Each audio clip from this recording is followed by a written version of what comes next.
In John chapter 8, there's a story where Jesus is teaching, and his enemies, the Pharisees, they drag a woman in front of him who has been caught in adultery. And what they want is they want Jesus to cast the first stone at her, to stone her to death. Now, one thing you need to know about this is that in the Old Testament, in Israel, the nation of God, adultery was punishable by death.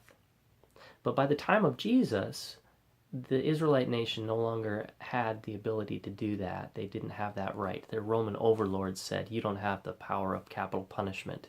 And so that wasn't something that they could do. And that's why they were asking Jesus to do this. They really had set a trap for him.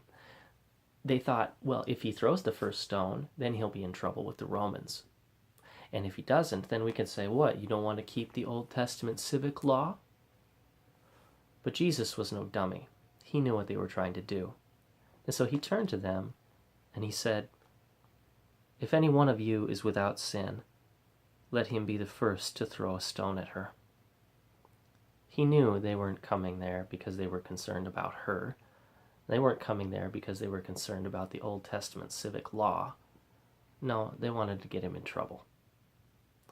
And so, one by one, they stood there, and the old people left first, and then the younger ones, as they realized, I can't throw the first stone. I'm a sinner. And then finally, only Jesus and the woman stood there. And he said to her, Woman, where are they? Has no one condemned you?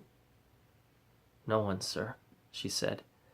Then neither do I condemn you, Jesus declared. Go now and leave your life of sin.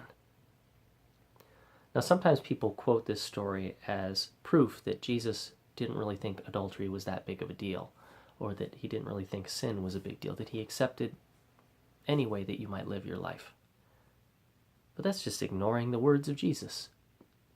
He says, I do not condemn you. Why?